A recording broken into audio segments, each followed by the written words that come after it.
Hi hello friends, ಎಲ್ಲರಿಗೂ ನಮ್ಮ ಅಮ್ಮನ ಅಡುಗೆಗೆ ಸ್ವಾಗತ. ನಮ್ಮ ಚಾನಲ್ನ ಯಾರೆಲ್ಲ ಸಬ್ಸ್ಕ್ರೈಬ್ ಮಾಡಿಕೊಂಡು ವಿಡಿಯೋನ ನೋಡ್ತಾ ಇದ್ದೀರಾ ಎಲ್ಲರಿಗೂ ಧನ್ಯವಾದಗಳು. ಇವತ್ತು ನಾನು ಮಾಡ್ತಿರೋಂಥ ರೆಸಿಪಿ ಸಿಂಪಲ್ಲಾಗಿ ರಾಯ್ತಾ ಮಾಡೋದು ಹೇಗೆ ಅಂತ ತೋರಿಸ್ಕೊಡ್ತಾ ಇದ್ದೀನಿ. ಈ ರಾಯ್ತಾ ಬಂದು ಬಿರಿಯಾನಿ, ಪಲಾವ್ ಆಗಿರ್ಬೋದು, ರೈಸ್ ಐಟಮ್ಸ್ಗೆಲ್ಲ ತುಂಬಾ ಒಳ್ಳೆ ಕಾಂಬಿನೇಷನ್ ಅಂತಲೇ ಹೇಳ್ಬೋದು. ಬನ್ನಿ ಇವಾಗ ಮಾಡೋದು ಹೇಗೆ ಅಂತ ನೋಡೋಣ. ಅದಕ್ಕಿಂತ ಮುಂಚೆ ಇಂಗ್ರೀಡಿಯೆಂಟ್ಸ್ ನೋಡ್ಕೊಂಬರೋಣ. ಇಲ್ಲಿ ನಾನು 1/4 ಲೀಟ್ರ್ ಆಗೋಷ್ಟು ಮೊಸರನ್ನ ತಗೊಂಡಿದ್ದೀನಿ.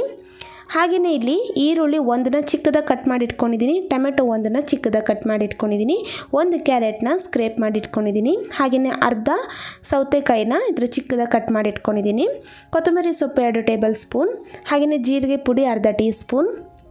ಇಲ್ಲಿ ನಾನು ಬ್ಲ್ಯಾಕ್ ಸಾಲ್ಟ್ ತೊಗೊಂಡಿದ್ದೀನಿ 1/4 ಟೀ ಸ್ಪೂನ್ ಆಗೋಷ್ಟು, ಹಾಗೆಯೇ ಕಾಳು ಮೆಣಸು ಪುಡಿ 1/4 ಟೀ ಸ್ಪೂನ್, ಅಚ್ಕಾರದ ಪುಡಿ ಅರ್ಧ ಟೀ ಸ್ಪೂನ್, ಹಾಗೆಯೇ ರುಚಿಗೆ ತಕ್ಕಷ್ಟು ಉಪ್ಪು. ಮಾಡೋದು ಹೇಗೆ ಅಂತ ನೋಡೋಣ. ಮೊದಲು ಇಲ್ಲಿ ನಾನು ಮೊಸರನ್ನ ಹಾಕ್ಕೊತಾ ಇದ್ದೀನಿ. ಇಲ್ಲಿ ನಾನು ಗಟ್ಟಿ ಮೊಸರು ಹಾಕ್ಕೊಂಡಿದ್ದೀನಿ. ಇವಾಗ ನೀರು ಬಂದು ನಾನಿಲ್ಲಿ ಅದೇ ಕಪ್ಪಲ್ಲಿ ಅರ್ಧ ಕಪ್ ಆಗೋಷ್ಟು ನೀರು ಹಾಕ್ಕೊಂಡಿದ್ದೀನಿ. ಇದು ನೀವು ಕನ್ಸಿಸ್ಟೆನ್ಸಿ ನೋಡಿಕೊಂಡು ನೀರು ಹಾಕ್ಕೊಳ್ಳಿ. ನಿಮಗೆ ಗಟ್ಟಿ ಬೇಕು ಅಂದರೆ ನೀರು ಕಡಿಮೆ ಹಾಕ್ಕೊಳ್ಳಿ, ಇಲ್ಲ ಸ್ವಲ್ಪ ಈ ಥರ ತೆಳು ಬೇಕು ಅಂತಂದರೆ ಸ್ವಲ್ಪ ನೀರು ಜಾಸ್ತಿನೇ ಹಾಕ್ಕೋಬೋದು. ಇವಾಗ ನಾನು ಮೀಡಿಯಮಾಗಿ ಮಾಡ್ಕೊತಾ ಇದ್ದೀನಿ. ಇವಾಗ ನೀರು ಹಾಕ್ಕೊಂಡು ಸ್ವಲ್ಪ ಉಪ್ಪನ್ನು ಹಾಕ್ಕೊಂಡಿದ್ದೀನಿ. ಹಾಕ್ಕೊಂಡು ಚೆನ್ನಾಗಿ ಇದೇ ಥರನೇ ಬೀಟ್ ಮಾಡ್ಕೊಂಡಿದ್ದೀನಿ. ಇವಾಗ ಬೀಟ್ ಮಾಡ್ಕೊಂಡಿದ್ದಾದಮೇಲೆ ನಾನು ಸೌತೆಕಾಯಿ ಹಾಕ್ಕೊಂಡಿದ್ದೀನಿ, ಹಾಗೆಯೇ ಈರುಳ್ಳಿ ಮತ್ತು ಟೊಮೆಟೊನ ಹಾಕ್ಕೊಂಡಿದ್ದೀನಿ.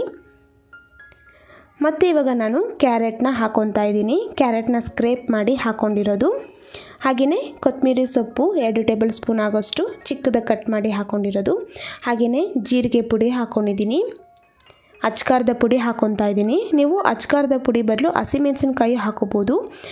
ಹಾಗೆಯೇ ಕಾಳು ಮೆಣಸು ಪುಡಿ ಹಾಕ್ಕೊಂಡಿದ್ದೀನಿ ಮತ್ತು ಬ್ಲ್ಯಾಕ್ ಸಾಲ್ಟ್ ಹಾಕಿದ್ದೀನಿ. ನಾವು ಬ್ಲ್ಯಾಕ್ ಸಾಲ್ಟ್ ಹಾಕೋದ್ರಿಂದ ನೀವು ಉಪ್ಪನ್ನು ನೋಡಿ ಹಾಕೋಬೇಕಾಗುತ್ತೆ. ಅದಕ್ಕೆ ನಾನು ಮೊದಲೇ ಉಪ್ಪನ್ನು ಹಾಕ್ಕೊಂಡು ಸ್ವಲ್ಪ ಹಾಕ್ಕೊಂಡು ಮಿಕ್ಸ್ ಮಾಡ್ಕೊಂಡಿದ್ದೀನಿ. ಇವಾಗ ಬ್ಲ್ಯಾಕ್ ಸಾಲ್ಟ್ ಹಾಕ್ಕೊಂಡು ಚೆನ್ನಾಗಿ ಒಂದ್ಸತಿ ಮಿಕ್ಸ್ ಮಾಡಿಕೊಂಡ್ರೆ ಕರೆಕ್ಟಾಗಿ ಬರುತ್ತೆ.